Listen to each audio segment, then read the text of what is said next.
Bon, mais les dîners, mais quoi, quand à bedin, mais les gars. Le coup, il a 2 ans, mais Fille à Honkan, oui, mais les potons, ils dodo. Ouais, mais les filles. Ouais, c'est un peu de donc, et que miwa a une village en passa. Dans le micro, Bégan de Tango, de Beneto, me fit ma botokome. Mais ouais, c'est tenté donc, à Bomé Fiou en Dijon.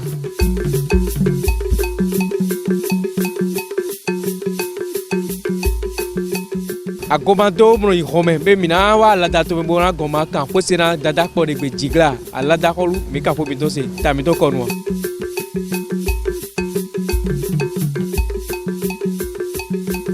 no iwa wa se tenter ton e komizo dangbo kakawa do savalo sin to lo me savalo vi sunu savalo vi nyonu ne mi fo gbo ma gandia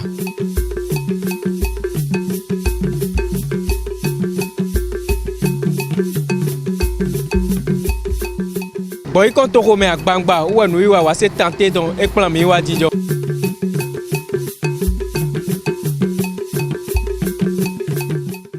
Nous avons assez temps et nous avons grévé 8 ans dans le monde. Maintenant, nous avons assez temps. Dès nous avons temps Ogbavi nous prenons quoi à côté mi prenons quoi yemado gbadito a holo do Royal TV Benetole ndo pro mi dole ko modo mi nozmale endo mi mo mi de azan yo leji de adagba gbele mi yo po nozmale no wi wa mi to wa setan e wa ti chebe nugbo no wi wa e no wi wa da ho de mi zeda yi na do pro mi dole mi ni do yo nu de tam mi tole wendo de me mi tro ne ko no mla ko mi dodo soutewe soule subo vemi a foteji we mi ka so di zongbon lo buna no gbe me pere bonu sin buna gbe do di pere ya igbaji ndido nuiwa de nuiwa yo bo wa setan ko de ji we mi no gbon a fo de ji we mi no di zongbon le wikedele be te don ina pacha mi pere mi na mo do zmale nuiwa lo gbon fu pere adalo dio ye lo dio wa lo dio jonwa lo dio apoto ko me mi de agbo me mi de titengbe de rondako de dada dako donu zi rome mi de yero dada mi osu meti mi na yero fonle roi we no yero dada aholu we no yero dada be na yi aholu dako de dako donu zi o chaloji de jan de azante toji na yi jono to na mi bo mi na kenu do ko de le o mejele mi gbo na yi mai rome mai dada go lo we kan po bio doni abio home podo sisi huwe poni yo povu bo abana dum ko me koko yero yo aloklo dada nka ko tibio o ti fon kanji ne mi le bo ndo kanji bi homelo kanji eyo ne do minami be do moro mazo tio gba kun podo mi polo buna no zeze wo zo mbana bio pe mi do ngena tio na acho no iwa lo do a ran tio era tiami sa na we be eyo dada ndo fi o mi ba joro mi de azante tonji bura no pokudo mi popere na do monu kunje jande ji mi ne podo tito kwendo menu mi tore tonpo o mi na jale yeno kan aholuzi ko bi wa mi ke mi na do mi re ke agbeto yara gbe poto de ki po mi ni kanji no dada dako gbogbo mambu fofu aye no se ko ti yo ne eyo o ne mina pon de ohome dako donuzi okun kaloji nebi go do mi de yo do singbo we go yin we do 16 janvier 2017 we singbo we go do so we go singbo we go yin we yin de gbe eyo ne ka do dada dako donu dada lo pa agbete ko do re aholu ro agbete ko do ri gan ahosu nu konton tan ko meton we dada dako donu edo gandulu ko do gandulu dako donu je besin do to vito me fi but is kaka boy si nko so do to bene to bi huiu but po me wa te fon ai si ma je wa yan aklo ne po me wa ti ta o mi ba wa dako donu je amo to nkan a je amo e so po me de bo a do nko gbe do fi kon ti totan o fi on ti to a o bi me do fi din egbedin le yo ajata do mi ko si bo wa fi me kan to menu lo ti bo wa do mo yin wa ro egbe a Ethiopia mi ko si bo agbon Ghana bo agbon Nigeria ti o wa je aja tado boa no fine yo kan okulanje mi dika bo fine yo mi la kwa chasia khoso mi la kwa chakoso a chakoso de mi wewe mi kwa chakoso bo do njele mi la jion a chakoso singboji bo tabo abe bo singli hotan bo mi ko sin tomboro yo kakaka boaje o de boaje de demain bo so tu me si comme temps bon tu me ton envie les o de domiade tu me ton envie de soin de demain fine bon e matin pour les yo et do awadu si ton kakaka boaje alada dansa a dansa fine we miadi pour fin kaka yo o non vivi a ton d'accord dit comprendre ti agbanlindie d'accord si tremendo kweton wo wewe gomen kodudo yetono bonfonu me da hotona si kodudo ta si tono si hukan me hotona si korido bon ndosi ton je fu bonji pe do mele sinu kuma e pon kaka wa mno je meneo e ma de si fia o ena ve o pere ena dogia ena wa don si mo e de yo no ton ka me ni bo le fio ran yagbe mo don si gbon yo e no fi ne choe ta ko choe tako cho no di kaka yo wa on chigboropo e ka siru nchi we bi ni tegbe ya bo yaki bo blanu men tako bo si do pa plama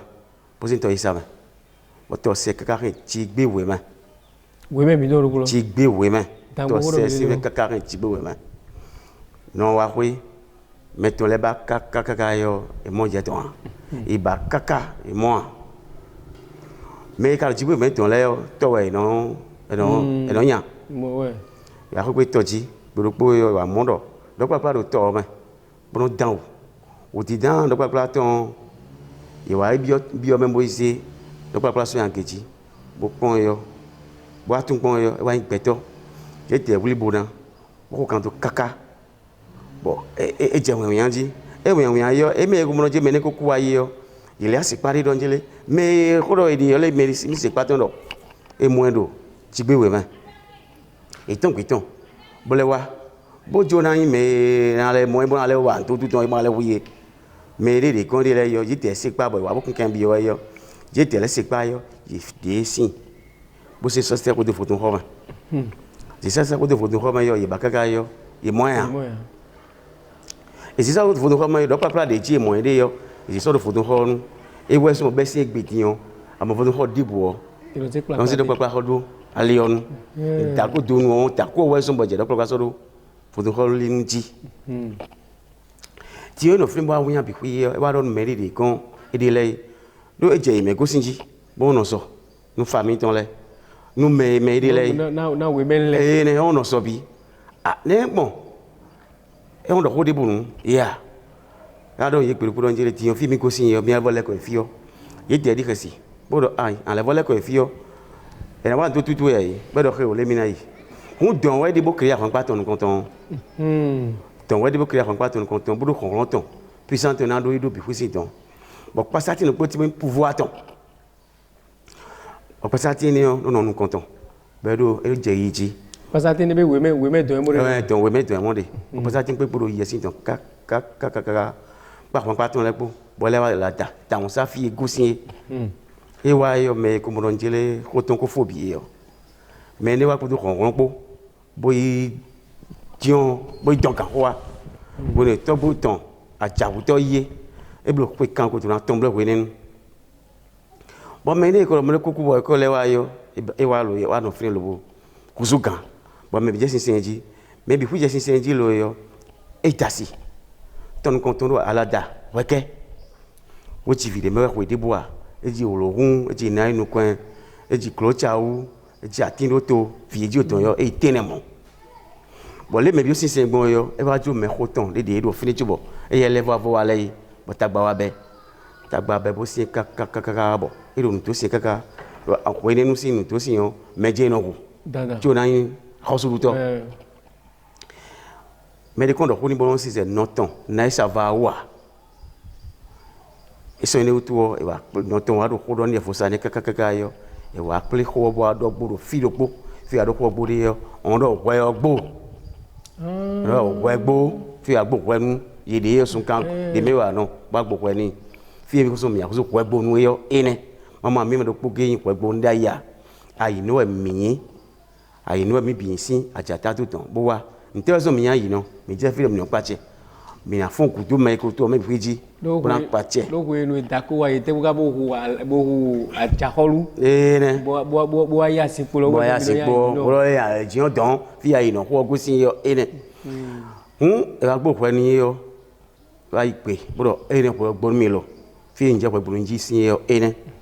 bo e wa do bo ko kun e ro me ko yen wa ji on la da si se gbo ji ja to sin ti on me don bo ti agbanlin ate agbanlin yon e ye wa di do ko gbonu on to mo ro ton yo e gbo be fi pasipo to mo je ton bo je ton ira ja mi ko sin yo chedie fi ko gbonu ja che gon go sin yo ne ajade mi gozi yo chedie bo egbedin yo wa no je inu le gbaji wọ́n yìí ní omi ní ayé ọ yẹn jẹ́ jẹ́ kó de mẹ́ka dọ̀n wẹ́kú wa bọ̀ tagbọ̀ wa tán yẹ wọ́n dàkọ́ bọ̀ èdè kága bọ̀ agbó ní bọ̀ wẹ́ kó sùn mi kó sùn wọ́ ẹgbónú mẹ́ndé bọ̀ ìfọ̀ ẹgbónú gbẹ̀ wọ́n ní tí wọ́n jí lé dàkọ́ wẹ́ sọ mi wọ́ ẹgbónú yẹ wọ́n ká dọ̀n dàkọ́ fi yẹ émi èèyàn hún ìwà dọ̀mọ̀ ìdàkọ́ dọ̀ yẹn mílẹ̀ kana yìí tó ọ̀sìn tán káká rìn àbọ̀ manaville dọ̀n wọ́n yẹn nínú manaville wa dọ̀ wáyà tó ẹ̀ dọ̀ fi tọ̀dà wọ́ gbọ̀ mí kó ní jẹ́ kó de mílẹ̀ tó ọ̀sìn ká dọ̀ wáyà tó dọ̀n bẹ́ẹ̀ gbèjì sọ́ni elu yẹ pasati wọn nọ nu kọntọn okokoro wo eroko na sinji okokoro pasati wọn pa ejẹ firima wọn tẹ bọlọ jẹ tó sinji kakakaka eyi tó ọbi fún yiyọ pasati wọn jẹ òtànjẹ yọ wọn mú lọ bọ mi àlọ dídó mọ ẹdọ yiwẹ pẹdi kótó mẹtọ lẹ kpó bọ mẹdẹ foyin ayọmọ bẹẹ kpla mẹ lẹ sin jigbe mẹ mẹdẹ nọkpa tọmitọn tó gba gliyan mọ yìí ló yí wẹ pẹdi kakaka wàá jẹ sẹwẹ fini yọ ẹ wá tẹn ọmọ ẹ bí ló sẹwẹ fini wàá kpla gbó lẹ de wàá kpla gbó saga lẹ de ẹ jẹ wàá yí hànà lẹ ló àmà gbó yọ gbó nùsúdàkó bọ nùtòsí tán ẹ sẹ pẹdi mẹmọ kọ́ tó lọ jẹ ìkàsí bá tó wà nà bọ ẹ bá lọ jẹ kọ̀ọ̀kan lọ tuyẹ tó ti ọlẹ́ àgbọ̀ ní mọ́sẹ́ dúró de ní ndó yẹ nu àgbọ̀ kaka lobo kpókù kàwé jẹ kó da lórí yàn gbé ẹ da ga yọ àgbọ̀ ẹ sàgà ọ ẹ fẹ́ntì ẹ fẹ́ntì fi àgbọ̀ sàgà họ ẹ tán de ní bọ ẹ ká bọ́ dó mọ́nú àgbọ̀ kaka bó do kàn bó bla fi àkọsù takò tó nù ẹ kpla yẹ bó do o tɔkuyɔ itɔnkpo kɛntɛ itɔnkpo bi do a do hɔn de wɛde nua mɛ do hɔn yɔ ewɛ bɔn ekpla jɛ do kusi tɔn bɔn edo yɛ kaka bɔ ta fɔ so tɔn nu kɔntɔn kpɛdi si tɔn kakaka bɛ wa jɛ fi de ti bɔn lɔ zo gbodo mɛ wa jɛ fi do fini bɔn lɔ zo gbodo mɛ egbe bɔn a nɔ fi ne wɛ de ka bɔ tɔ mi tɔn do gba gilɔ yɛ ko do finɛ bɔn takoɔ wa sɔ àyíṣà tó nǹkan tó sọ de jí òfin bá sọ ọ lẹgbàá tó kọkọ sọ de jí òfin bọyà jẹ fin dọ mìíràn fi gbóná lọ alájà tán sí kó bọ egbèdé yọ fi rọ alájà kó alájà fi mi kò sí mìíràn fi bọ́n bọ́ dọ̀ kó tọ̀tán fi alájà kó tán sí yọ ẹnẹ ọ tọ́pù mi tán gasu de mi sọ́sì tán bọ́yà jẹ fin yọ ẹ máa sì lọ́mọ́ tì kó dẹ fin wẹ̀ èdè bọ̀ tì wò kákákáká bọ̀ tì wò káká bẹ́ẹ̀ dọ̀ ah lẹ́mi ká ń bọ́ gbọ̀n mẹ́ pé gbósàn lẹ́ yọ eɖɔ agasuwɔ mitɔn tɔƒe mitɔn tsika si xɔa me egbediɔ miyawo da xɔ bobati kpodo sekpo bonu enagbaxɔ zogbe bɔnlɛbɔ bi me zogbe fi zogbo domeyɔ etɔn de yɔ ene fi ne wɔ ede bogosi fi bolɛbɔ bodo fi kaka bodo fi tam bogosi fi lo do kɛ eno afɔ te kɛntsi wɛ kɛnɛ axɔvi no ba kɛ hoa afɔ gbogbo ame tɔna vɛ bɔn kosi fi lo kosi aladzaxɔ fi ne bolɛ adze kana yɔ kana sunko fi ne wɛ wa no ta o bɔn ase tɔƒu agaso si fi ne lo bɔn asɔ do tɔƒu yɔ de vosi xɔme do fi ne bono fi kaka lo yɔ ewa mɔ edo fi ne yɔ akɔsu de do kana fi ne kpari fi ne ayi no kpari bɔn eyɛ ko ayi no fi ne da yi eyɛ funkuto tako dzi ekɔ funkuto dzi yɛ tɔn funkuto dzi tɔn agbɛ nu edze wɛ ewa ko akɔsu wɔ eye do fi ne yɔ ewa ko yɛ gbɔdɔ do mo chensi ba kuden boya khoso fi do pa chedi yo ene bo kana si a khoso kuden ton e do ko ai no pa yo e de ho wito fini we de kaka yo elevo avo mo nyande tin bo nya kwa we no de bo so kono kha nya kwa we no konto so kha we no ba do le fite mi ga ko mi kanu do fi o kran fo kanjieji bo ya konti sedo bon konti sedo yo atinele do fi bo yo wati bo di ka town bo fi bo le po wati o we do to isa bo fi ne yono nu yo ana no wati oni ko to po ne ko hon to fi ne do po ne ko hon to ne ne bo fi ne yono nu yo ano e do fi ne yo o de do ko ni ba pe ni gbe wa fi a e do mo ni bo po ton sedo fi ne yono nu yo a kan ano fi ni wa de yo ai no o medo pa o no yin e fi bo pe on ton yo e lo je mana kan ton do yo je fa flaji ba pe po yi kon ton ganji e ga se won je kure no ja we kota le ti no fine on le do kota bombu akoso gbon se do ai me alo ba diga me lo yan ble me ne dia e wa de bo wa we bo wa ton ke we go e mo mo yo e le jatiyan le do kota po won yo e o le bu koso ti ti boyi don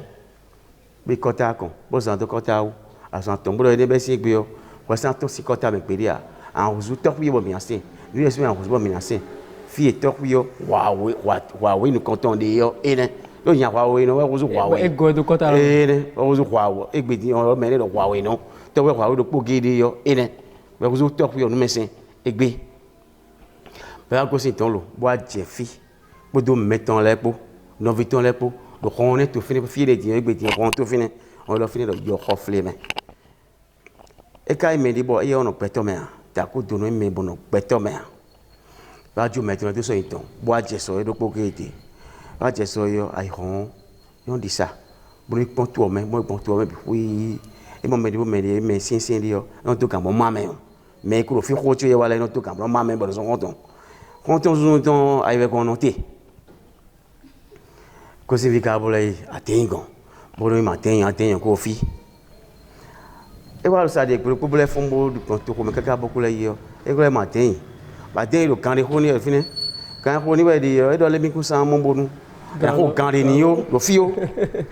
o ka de yan ka yi kanji gbagidi o lo fi lo gbagidi o ye ko sin kesen bo ko fi jo mi de lo wa fi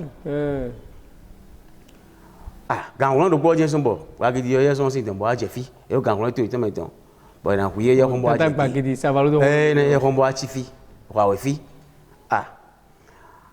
when we wa yo le nukun me de ko iton le ton de gbon yo gbagidi no chujo nukun ton ti gbeto sin kun do pe le a e jo ti po sin do po e dokun mi de le ton po sin nukun rohun e o ko do nu adeyin o do me ne le de ajuno iton yi le yo amole nukun ton ti ya me de timbo e o ono gbeto me a bo nukun to mi mi ajije kon le tegbe pe binu cho wo do me ne otu takoto e do nenu adeyin ló dàn yo tagba bi tenti ye ton bo le da ko na gum na wuye yo do mi kun na sa mo ne de o ebi yo tagba bi tenti e pe poton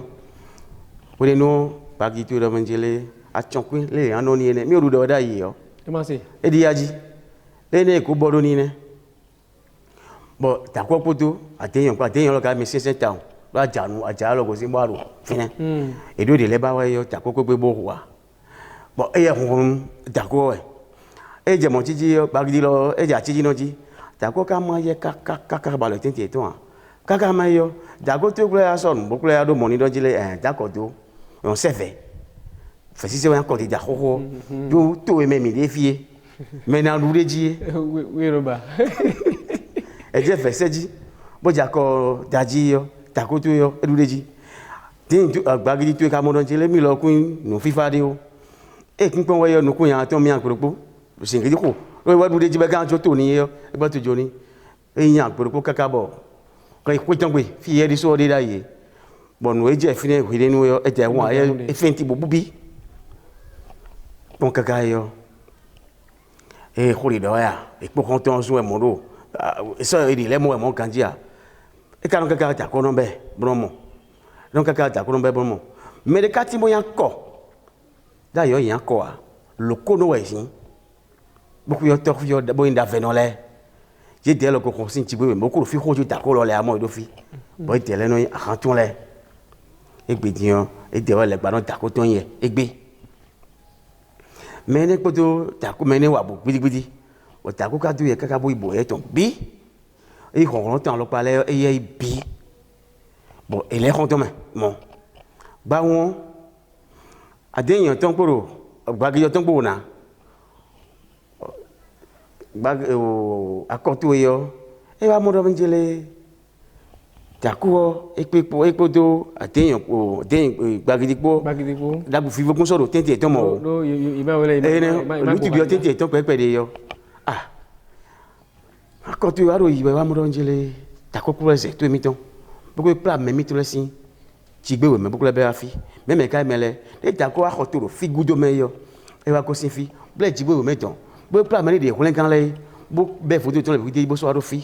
bo so te so do kha kon ba fo li fi ba ragon le bi kwa we ndai bo de we logo tale pero jile mi de mi no fi me wa dagbo me yo ni wa dagbo to saho me ona fi ti de wa komiton mi na se fi ti to komiton wa gba ti fi le mi ona ye me ye ko ko no meton le bo a je fi bra komiton le mi ko na mi de bo a je fi yo bo da ko yin we yo bo da ko yin egbe yo e wa mo don jile to ku mi ton le po me mi ton le po tako kula bebi so arufi bo memi to lepo bo adon tako don je memi to le de hona mi le de bo a je file yo e bu lo ko de bo no emi yo bo le be o si fi kula itu kula mele wa fi aji e mo mi wa ke janwe e mi go fi jibo e wa e go do mo ni yan en ko kan ton do won de fle yo e kula pa to lepo bo isi gara lo me de o si pe yan de mo se du ako mo se du pon yo e so pon e yan kaka be jai fi janu ko ton de do ton we bo yan kaka so ido akyo to don fi ro fi bo ku akọ so ifine bo ta ka so pe so ji mo ro ro fi ni da ko wute do po e kon don fi église fi Saint François église Saint François po e kon ton de gbe yo ku to don fine a fi akọ wute bo ku ta ka so pe so ji mo ro fi la ko wute gbe bo ta ka so pe so ji bo se fi ti so do so de kon fine e ti mo yo bari ti o ma fi a bari ti lo so fo debo to ma fi a do zo kumo de jole de e so fo debo abodo konton vive ne dinero fi bo chubo mi gbogbo ati bo pe bo fi bi dinbo e bo to mi fi dinero ne clevo wa nte tout don ne bagi tu e so fo debo a tu ga ho do le do mo a agba o je so bo commission e be do ye mo mi ko fi bo me ne go so ton di mo na wa ban le ai te me san semi ton e je kwinkwinu e ye we e ko ton to me fe pero po en go bo e klo ile be do po fi yo bagi tu pro mi ale tin kon pe de sinkiri ko le ko di fo e yan kaka yo e ko bi bagi di ko bi e ko bi yo fi e do fi kaka so ye to moya e se wendi yo e se no ga se wendi so moya ah so gbo adu nu a ko so wo do fi ta ko do fi a ko so wo adu ni do fi yo e se fi de fi yo lo mu yo singu to fi ne we tako to no ele aba fi di kaka lo bo ipo to meton lepo pe gbe mo yo lo gbe to enu ye bagidi le gbe to no bi eno yan e bo so lo gbe to bi eno yan e mo e do mo yo sin ko to don yo e lo yan akos yo yan ti aklo ba mi ka bo ko le amo a kan ni de e rubo ki teme do fin le yo e be bi bo to na bo e vi bi bo do ron mo ati fi jan aklo ba ka bo le amo ko de nu e do e mankani ado no we ni gbogbo ma kon to je mi yan e don kon to kaka yo yin ton be kan le dede pe be na dede ku le yo e so joni zane me o lese no we ko si fine bo fi pa si po ton ko bo ti so kango bo je ton bo mi kon to sa de san valu fe sa valu ton sin yo ene e lo bien ide mi an kon to sa ni sin valu bo ti so kango don fe sa valu sin ko e ton sin a mon fille mi de gbe tin kaka je fi gbe yo kon ton ye je de kaka je fi gbe e blo ta ko to ru podo o a holu sa valu ton gbogbo agbe no vie yin e no vi konton buka e no vi konton ka je fi egbe ye me lo gbagidi egbe bi kwidi yon wa o inu ye bi e ko sin fi de me bi o ta ko no vie me bi ta ko vie ye me bi kwi peple yin ka je fi egbe konton so le ne mi ko so ka je fi egbe gbagidi so we de bunu di yon fi jena wa da ko so e na re konton ton o ton bo ko jemo do fi do fo we a dare sin fi level e o je ben do ça va si fo do ton yo ta ko yi e lo mo wa fi e tu wa fi we tu bo yin lo wa yin ton ito hun mi ko konton si ale ji kaka je fi egbe ou mi pe pour bio non vie yi amo je ton yo ton lo fa ta ko to ko ton je le agent bo lo apate do ton bo lo savoir c'est swing ouais egbe amo mi ko ton le je den ka je fi egbe ta ko lo fi bo le lo fi wa si se do menjele et que tabadou même ton de la data ça ton là ouais donc comme si belle ko si fi yo et ton donne-moi zéro sous. Bon, tu vas donner maintenant à la date. Donne-moi zéro sous. Bon, tu vas donner maintenant à la date. Ah, file donne na bio ta ko. Bon, tu vas donner maintenant à la date. Bon, le fibo c'est mon doigt, tu vas donner là ton yo. Même toi ton yo, gozi bon. Bon, il ton yo. Et vous donne-moi, le donne-moi ouais quand j'ai. Et qu'à 5 ans. Le donne-moi toi zé. Bon, gozi mais. Bon, nous sommes là pour le don. Pas de aïso c'est quand même binou. Malade quand même bi. T'as quoi que c'est fibre là iton. Oui, beaucoup t'attend. Ouais, à quoi t'es dans ta fo. Beaucoup t'attend bien rose. Bon, des sous puis bien rose mais arrosé bi ba. Bah donne millions de temps yo. Donne n'en ko rou. Bon son quand on sort gêné. Nous en 50 dans les tout mes filles. Bon les gosses dans l'eau là fi. On mène le taco donne ouais yo. À reçu une de boutique, à revenir de team c'est taco donne wa. Et il m'a dit ah, revenir de l'eau bénéfice. Et ouais, fidèle les petits monter mais ça donc ben il quand tu t'entends d'accord m'a dit après des badja dit d'accord tu veux qu'à 6 ans na à partir oui yo donc tout c'est ton raison ben bon na vie ne bon ne assez vous temps do sacrifice à vous le fier derrière et ouais et derrière on est boaji oui badja do autant ndo mondo bon Dieu mieux mina isa ko la tu me fille bon cambio ne no ka wa ngodi de ta ko partir le fille beaucoup trop fille et ko fille la la data on ça ouais a dire quoi beau dimanche quoi ko so timbo cambio trop alors ta ko tu so mi te do fille 1630 c'est ça 1630 personne me devoir attendre dedans fille de blé ton blé blomo fille ka fodo ko si fille 1645 ko si et faut fille pas si ton les po bon il ton ko so dans si ton les do mi c'est oui pas mi c'est ouais et les ko dans si ton les do mi c'est oui la mi ton mon doit être quelqu'un les son non et on tindoi pour pouvoir se son tombi pour me boire tout il y a boire tout temps yo et bou et ka ododo et ba mi ko et les confilé et mon cercle attend de fini on tient retourne nous content tout doigt pour le foufou de 1645 de fille bobu quoi c'est dans les poyo et quoi ton la date on ça donc blablo 5 ans dedans mon dia donc de moins de 1620 à 1650 dedans donc il quoi dedans beau fille blève dedans ouais mais tu m'as coup bébé bon la pour toi mettons pour le mis à la dao quand il était là il me dit quoi pour toi mettons et alors mi va voir jotin il me dit pour que coulot on a donc voir jotin les gens bon yo ene do dako tonwo e ye wa fo ton wa do fie go sin level ko bo idon ah uto ne dako do daya la to de trofio ene e me de buti ko ra bo meton e an to mi wa jotin do dako tonwo da siton bo ji we gba jade me bo wo no dako tonwo wa ble toton si yo toton gbe vi wa so kon to ka toton si kento a denyon bodo ye kaka bo no fe ka mu pe atombo vi bi fu lo bo egbo tato egba te sin ta bo so atunu toton to tako do no bodo po kaka toton na bo toton do ene diablo mi din yo na we teme do konto fi nko si fi bo kan do jo yo ana pa che do gede vi no ton do gede vi di do fie gede vi di do fie do no jimi de le we gede vi yo we ku yo to yo gede yo bo wa we finu Bodo quand on consigne quand on joue yo on pas dire que des films ton donc nous jouer bon nous mando nous e mal ko ko ko de film ya ko ne so ke ne e quand on consigne yo anon tente ma e quand moi on pas dire que ton on les o gba ja ko ngbe ne on me agbo me don de le ko gba ja asin we ko ka ko gba ja ko fi e ji de sin pe kan ku ba ton la da e don na yen on yan la da nu ta ko don yan la da nu boye consigne yo kuku ya ton e kan no ya la da àmọ́ me ri bura go me ton bro ten to me gbe yo bro ten ko gba ja to me gbe yo e an ton je mi ko ton an ton je mi wa kwawe jo ten fi to gbo ton go sin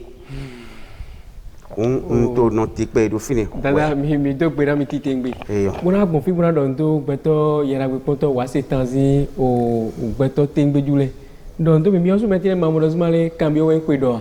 ko kleun cambio ta bo ezinu do otame ndido de we dako donu go de we dako donu ka yi donu wa je ko to jigbon ndido egbe bi pepata logudo me ole ne ma club ya na do mi ko no zumale mi me de ku ko mi de gan mele mi ayo ko no zumale wa se tenter don de a holu titan dako medon kunkla do na agbomezita bon we be kamedon fie mi na gbolo na don do we be holu bo no zumale nu mi to le do do ni do dako donu wa dako donu lete ni do zumale we menle we wa mo ne mi ado dinkere mi le din we menu ami be de mi afi dinkere dagwe wa to mi no ri mo mi ne ayo na chenu we ti do den ke ganu mi we me ko so lo ko wa fi bo abla san ton lo fi bo san re de do ni na wa do we bo ni suna level chi amba level ito mi na ka don ba fora do ko de bo ena che abi ene o mi ko to bi do mo di mi osu mi na no asi projet afon bo sana ko akwadi FIFA Grantine we Martin mi bi mo chenu me radio télévision ko ton yo ena cheni o ti do len kakani nu de na do na ba ko compre ko ta jon kan to gbe nto gan mi ton ma do wa lo ko to me so do ji ha mi yedi e me fu e ko ren bi ren bu Jésus e ma tu en film Jésus bi noa e gbe di me bi kla jenu ba no mejo me le do me na pro mi gan yo ene wa lo ne bo ko to me se do ji wa FIFA Grantine nga lo fi din jo ngba lo to ba me to fi ende gbe yo no ko kan ko to ne ta ko to ton du wa mi ko de sin tout décembre pour le lancement bo de di mo mi ade ka bo ko lo na fo décembre mi antun si mi a runtu ma lo do di bona yi mina waji mina go waji do logo mina kende jina mi no film do de mi afit mi moros mali alo mi to ro homelo do mi mono alo asone wa mi ne fie e su ko titembe sande mele do na mo ke mi bona do se ke mi ba lo do de na yi bona blo ke mi bo ena moto wo se ile ina to po do mi po na je kun be na je kan be me jere wo to mi na yi no ko no wa mi bo de mi na ya jogba sa bo mi atan pele lo na le ko bon mi le dinero mi kwa kota gbede mi le gan le equivalent 2 ans amele file ahon kan we men le poton idodo we mi le fi wa se tambe don te don e ke mi wa ai no village en passa dawo menu mi ku be gan do tanko de beneto me fi ma agbo to ko me be wa se tante don agbo me fi we na jijon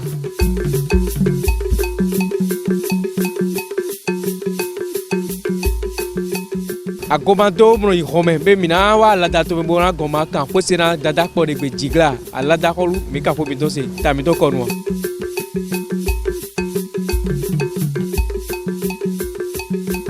no iwa wa se tante ton e komizo dangbo kakawa do savalo si to lo me savalo vi sunu savalo vi nyonu ne mi fo gbo magandia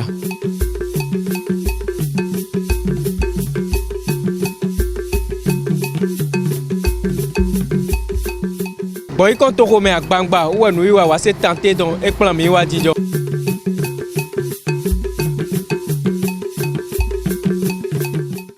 nu iwa mi ton wa se tan e remi wa gre ko wida zin to lo me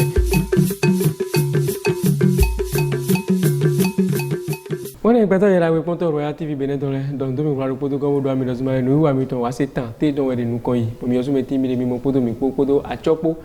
na gofle mi wala ko do ko zumale home dako dunu to mi de fi ko do dadakpo bo mi de nu kedo ko de ko le lewu mi me de bo yera gbede wa idile be ja cho lo bo vi nu ku mi do mele na do mi pono vlavo mi do nde bo juro na jira ajore alo pare mi ke mi na yiro mi de alo kan mi to de ki ka to 97 72 60 66 ne mi yiro mi de je kere mi na to ko mi po pa cho jira mi do le mi na ze do ajora mi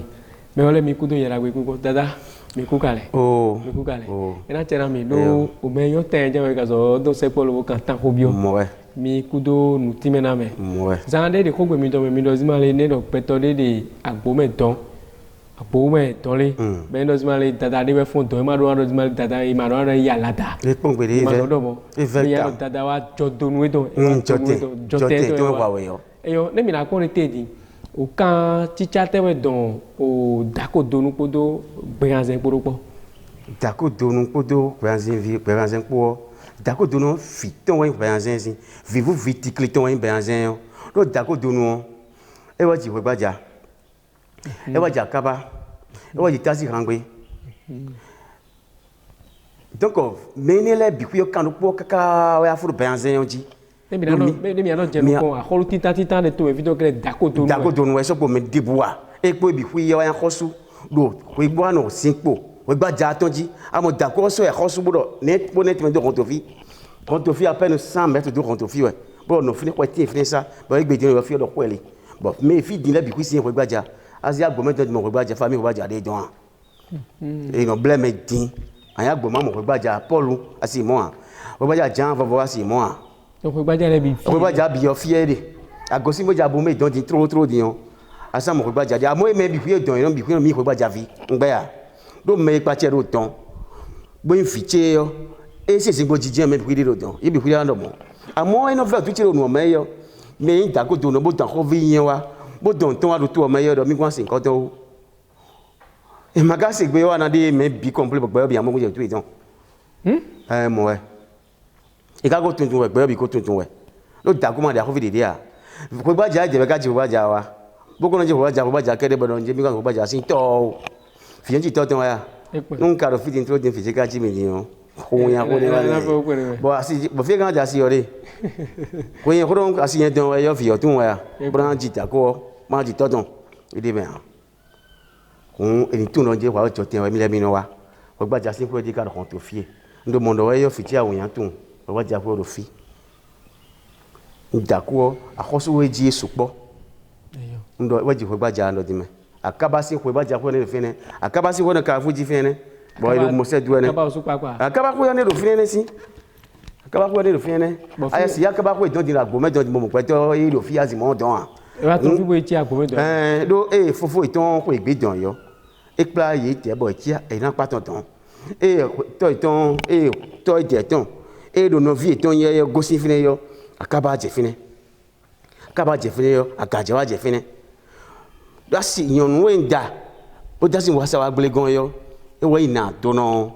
bodo aji akabao, no fuejiye, jakabao, boji agajao, boji tasi hangbi. Akosu njile supo.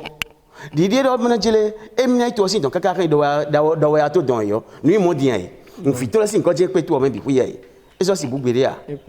Hun, ye de do kan do po je ko sin kakabo abe anzenji. Amo ni tu no menji, me de kun so de zeta ko, ye bi yo na wa itu nta ko tu no we. Mama o. Na hopo. Oh, mino muda ko ba holle you know jwata bo dide mi pitan ta ko dunu dong bomi ko ko de ti ko den ba holle ifo wana e be ti di holle be dia e so si huwa ngo mo ko do wa doga no so ma si wa ko bo mo ayo di odio di fokudi bo yin ko bo fo ti ton pere no so meton di yo ya no i poko ni ba no ku ba no yin weti yo e gbe ti o se ko wa se ne ka wa yo ta mai mo na ble tu ona ble tu na volo tu na vo on dit va dire c'est dinho e bo sen o ato sen bo agozo yo e on ta alors si uti de gbede on fi to so aji gbede on se wa ni bo ni gbede am abo to gamadien yi lo ajinugbo amo so to e akoso to ko yi de yo ili wa de le yo nu le ne eyo o kanticha te tin de akolu de yobozi ali ji ko to akolu de mi le mi ko kanticha de me bo do mi chale kanticha de bodo mi de ko yo fo posin te dia yo fo le wa to me bo able e wa so bible so bo able mi na bo si Afrique de we bo do ko gona we no ne e wa so bo bible pe fi bi bo ta fu mi bo ron mi ton mi lo mo est mo mi ton yo fo le tu bo jo ron mi do da yi yo mi jobito bo me de ke no don ji le pon jamais Jean 6, verset 3 à 4. Jean, tu me finis à nier. Mi dis encore ne mi ma doit tiens connaître les filles. Mi doit y quoi vie à blawa. Quoi fa, comme mi ton lene. Dieu il faut coucou l'air mi dis mi soit où ton lèvre tout beau son encore ton lèvre jet. Et ne va surtout si mi dis là. Bon dans Bible quoi, bon so quoi so que nous so. Il faut dire qu'on so quoi so que me dit. Et Dieu ne doit dire gomi le moment mi tout fait nous on mi ton lèvre. Mi on connaît trop dire ton il faut tout merci. Ah ben Afrique vit bien millions contre bien voter bon mais voter blé mon là to ko mon là on blé mon là wa mon ko je wa yo vraiment mon ko je ne wu ne ene la si on ne la wa pon kaka bo ton bible ko wa bo ke no Jésus e ke no je ko ipon Colossiens na bile men e pon Galates na bile men bo ne le ko to me bi kui mi je de kai mo mi je de kan Galates to me fi ben so ai kai te to bo do simi de na bo de ko mi to mi kui kle po bon mais des dieux ne sont pas mis ça mais des dieux ne sont pas mis ça ouais nous comptons dire comment dire quand mais maman alors on ti ba créer on be on a pon kaka yo akwa ko ro be din bon ma wo di bla bodo akwa o abe akwa zo nu ko na ma o akwa la vo nu ko ma o Donc, vous avez trop de passeurs, vous voyez, il y a un officier vide. Bon, il y a beaucoup de pauvres, bon, quand tu fais trop de gens, bien tu as oublié, on va au fond, comme fait, tu es un petit peu de doigt, des mains, beaucoup trop. On a bel état pour te faire. Il y a un dit, mais il y a un débat, on finit par baisser, mais quand on est bien, on va mettre trop. Il y a un assez mal totalement de pour des mains, quand je tombe, on a au vide. T'es gars, on va au vieux, t'es gars, au vieux, à quoi? On nous on de moyen non gêné. Ce qu'on dit au gamin. Eh yo, dada. Wachubo mina wa symbologie. Mi osu meti misate mino idai. Idai yo on blé ni idai.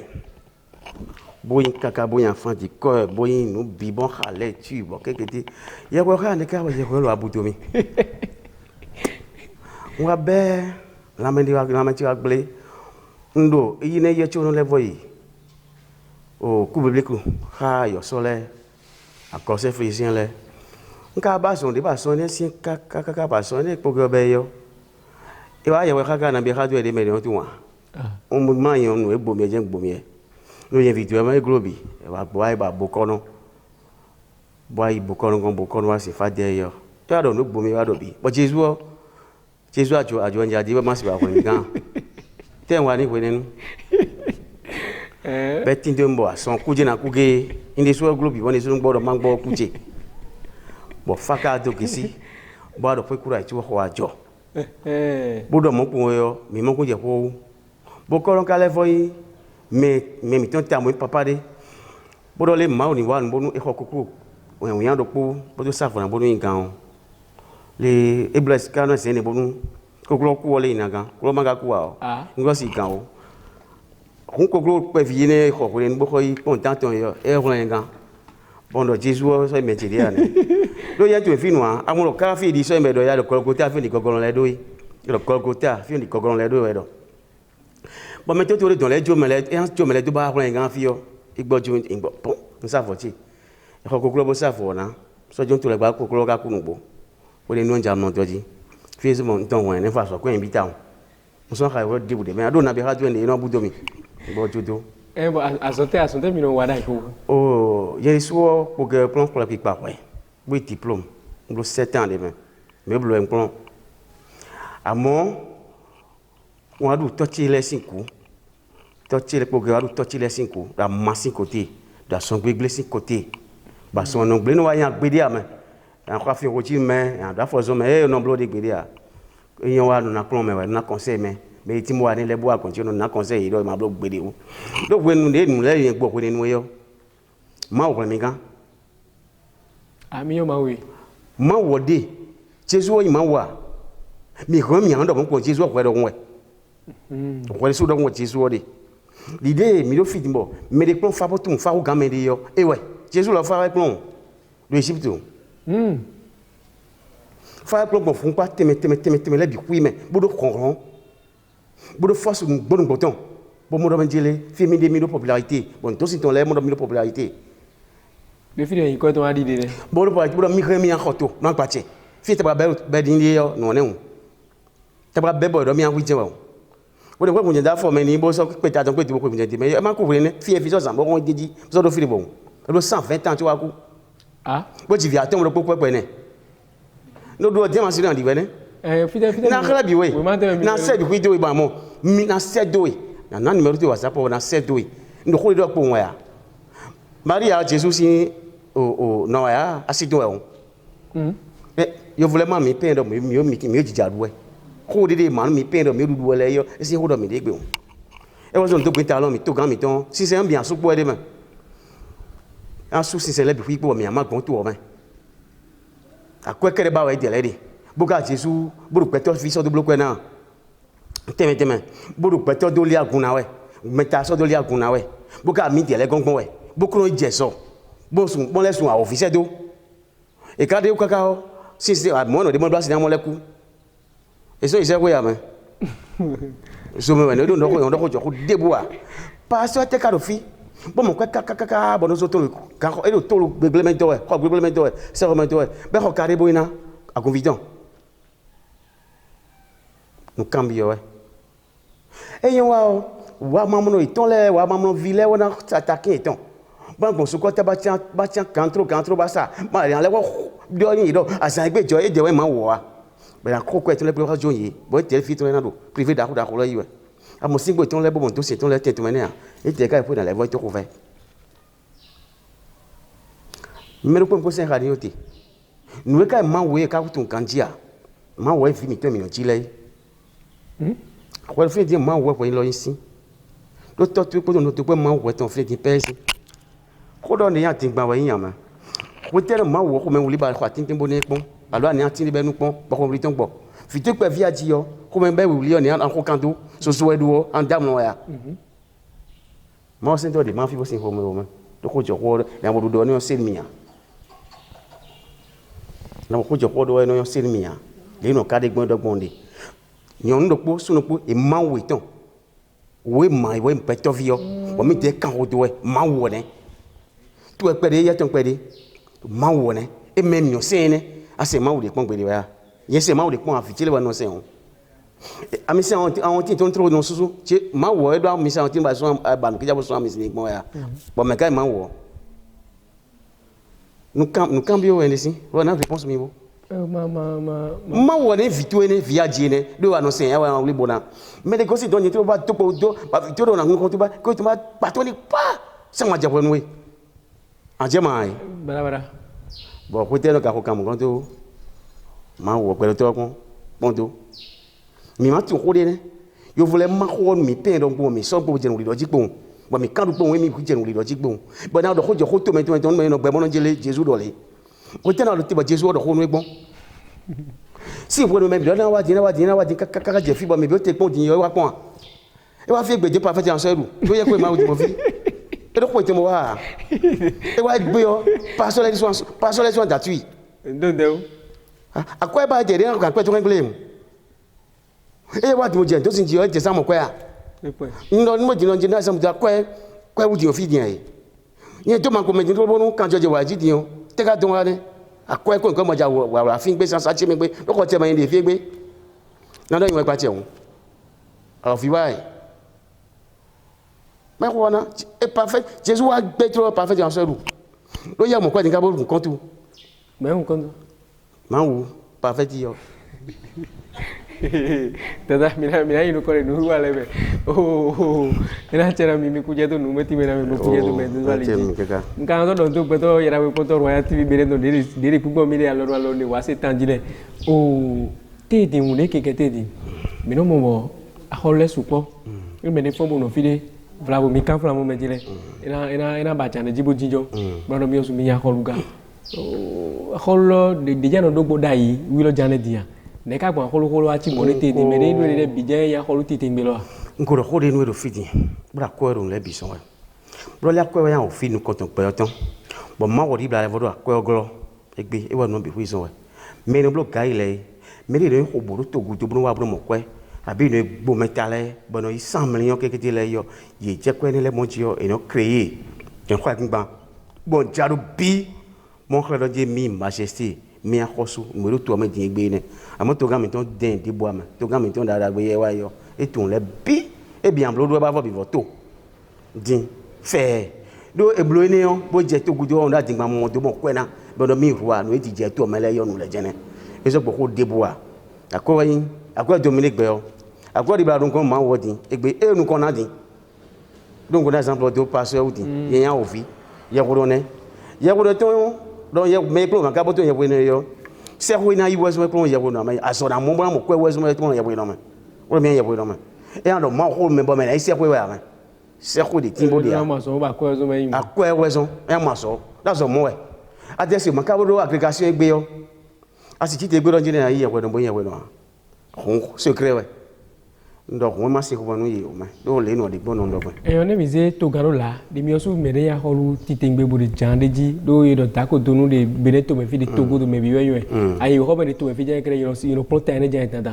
ne no mi ze to garo la de mi osu de ya holu tengbe ju bi ze ala da holu dada ko de gbe jigla bu ka ze ya holu de le de ya holu tengbe ju le tito mi to me le teblo awon mi te ba mi le lobuna li kena holu frin de ma do jande me no fomulo kre mais do ko tembo ko agba tembo ko tembo de ko bo mo ko tembo do yo e si do ko de bunia mi te se si wa do ko de me do ko ton bo be bo ni wona do mi te si ko de ando mene le wa ya me ya ko su we yo tan le mi te mi ko tu mi de bo to bo mi de to e bo mi fi ti pe ta ko di bo assemblée di mi blodo au conseil des rois du Bénin bon mi blodo do la ta tan ça bo fi mi de gbe di ni wa ise bo président nous wa do su ko le no ni wa so bo le deuxième conseil sur le plan national tu boy là so et là tout mes défauts bon et les Bénin ont tombé bon les sommes bon les conseils spécial do nous main et les bi ku de bon mi les tout et ga tout gam de ton les photos donner tout de yo nous ba do we do de me ko pokeke budi me to gam to ka auto et de woman donc nous si de les soufi de ma tomo so jende mon éco tout do tout et nuit et non faut ça mon bon dire na ma tonton do me faut ça mon dire ma tonton ku boka ka me ni amagba me gari we anti donc et nuit bon to di bo san de di ko la me di asi to bi ando di mama ku je do tout no bi e mi no se dai bero kero ni do akolo de komele flavo bo dio vi akuli bu waje e jura akolo be ko kaga alo ne te nyonu mesi bu te jo kwa ko be juro kaga jura akolo no ze ko se du brondo medito me oni zia mi durada e gbe ko mo ne te dia e o e so si do mo e so mo igbe a e ka so si no mo gbe de gbon a do mo do jiri ndo ko de fi di mo je tutu de foko de do dio di foko di do pe o me bi complet ba so fa me ko le yo e so dia do yonu ai ma yonu a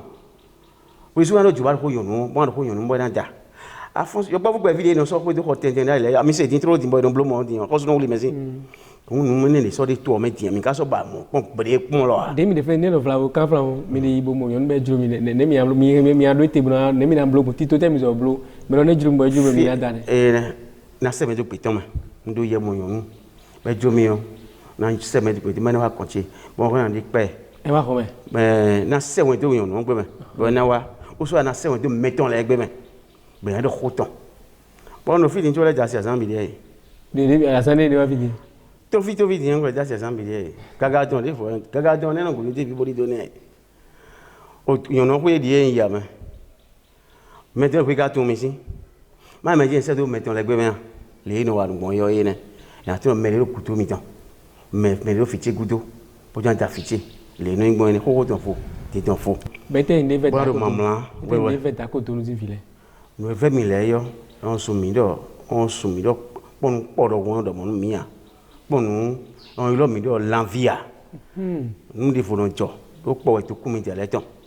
adomo nte nkuro pono me aso ko bo me kari wa mbaba wa no je do me da ho no bi mi me aso no po e mon tunu si ene on fait sin bi nu content e fait yo ene monu l'envie lo le on do monu mi ko gbon le peria ko gbon ga ma ka ko to mi to me ton do o ai no le go ton mi do po ko si fi bo ton mi me la ja we fi mi me la ja do po wele volo ko bo je ka ka ya bo me ti ole bi ene on nu ene o e ve mi da ho jen ko do nu ene on lo mi on so nu ene do nu mi gbedia ni le ka ti bo ve mi nu gbo o do de le san pa we on ye dion on si do le bi fu na do ya donc tout mo dai wa na ku lo si pronchele keke ina ti me na do ko ha mi lo fi o me lo pondo ko bia be wa te mi do bra inse do me de ko mi gan mele kun pla do ti to de ko me fi o do o be vi mi don de toji bo de pe mi don bo mi mo mi bo de pe mi do se don ta ji o na to pe nu fi sunu fi yonu si pronchele dem te porte parole ta ko tonton ta ko we gbe ne so bo kan to pe nu fi ti clé le bi bro a ko so yin to de kuntin a ko fi de kuntin bo se ta ko do no wo ye bi ku ni bo mi ablo to ro ba no po bo aso ro po bo nu na yon wona bi o ye we ni yo nu no taji yo nu le jen ko ne mi ano po ndo bi ba do mi ano po ba gbe ran ku ni po bo mi ablo mi le do gbe ton fo se ton fo mba amo nu no so bo no do ho bo gbo do bi ku se we ho mo we no nji ye do ba bran ko do nu gbo a ye do ba bran no khle do nji le mi wa tin e wo no gbe yi do ta ko ma de akofi de kun de do to o me fio boka bibi do ndo ko che kan ko jo ne ta ko ton du anniversaire beaucoup bersin 2 décembre fi sunu fi no do pe to gu do fi de bondo bi ba do ma lo to de won yo adomi bo le pe ko ba do ho me kun so pe to gamme ton talon ouais son lo ville carrément wa no tonton oui na yon pon eyo o dada mi ka wa fi obo ete nu yeri pepe magana mi alo no yen de te bakari amisa no ya amisa sina no yen we ya me amisa ko amate azonte mo wega ya zonde ya zombo mina mi amade pe alo mizi amado pe do ko de me zo lo gba so de pe beto de pe mi le de fi de pe ina ma ko yan na wa masi na wa ma bona gba son o ne le ko de bunya do nu we no do ye onu one o una bona we kan we ko din bona we million ma vo kan we ko din ma lo million din client tu aussi one client tia le client ti offre tous les jours foi et va so mele no tout moi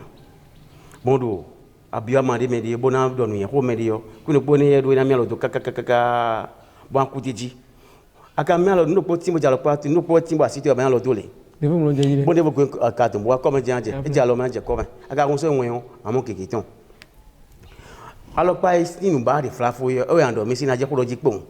e ga lanjiri te ga be ni e be ga de je ne ga yin eyo mi mo support te bo o sunu mi do le pa ko kan fi folo no eno ko to meleta o mo ni no be ai ko podo o na to epo le bo du popo le o ni mi anu ko we ayon we eh ne ko lo di ayon we lo sun no we eyo na we do po te ma ba khli bo sinta chapata chapata sinta do po khli bo sinta do po ata wan pa do po namba chapata sisi ola mo kona buran likpa to po sinta po do popo bana me kwere do po sinta do po do po bana me kwere ba yan po koto po adi wi po wan la samena o tu fo pa do po mo no se ta je we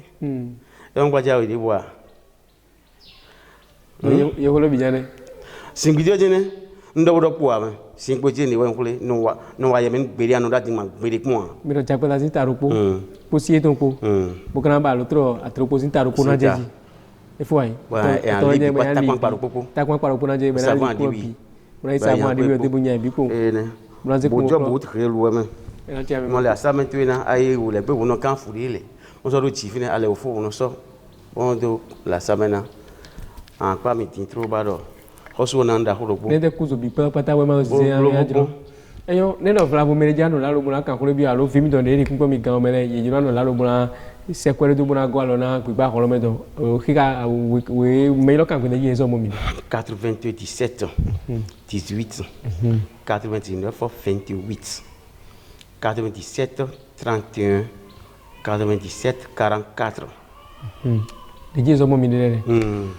ndogu gamo tanto mo amo we ne ga ya kwere bo na ne one ena tena mi peto yera we poto Royal TV Beneto le nu wa mi to wa se tante to madwa mi ko lo zimale agboko mewe plan mi aje de kan flan dada dako donu si home bon nu de do eri bo dako donu ne ko lo me kan home gbon ni do mera ko dada de fio e ken deji lo boti mena do poro mi to le kan chi chate do o dako donu podo o agbo me le ko dawo me le ko be anze le ko podo we me le ko kaka to sava lo gbeji don podo bakidi le ko ni do mera ko ne ken do ko teme mo ko do le o bon mi me de ko mi ka je fidi le mo rozimale mi mazo go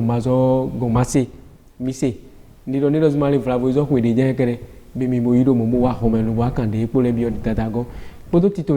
dada zida yi Ronaldo du pepe ko da ho de te ne bravo ni rozimale akon ye da gbele nko to alwa se ko mi to le sedu ne ka amru ko ma jira to ko be rozimale si se ko lewe ana jira do alo bravo me de vozi lewe ana jira buna jo to edo si akwedo wa home lo wa kan ko bi o amo de pe ko se sedu ne blodo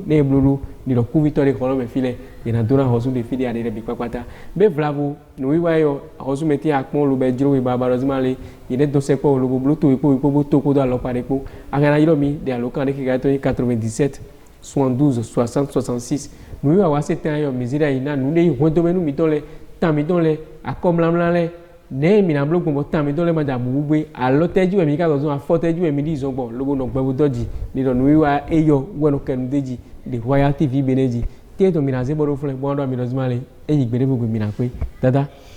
na chelo sia fifa na tinu we asona nu kon mi me ko de ko asona nu kon bi nde mi ando mi amba ko pedia wana ngo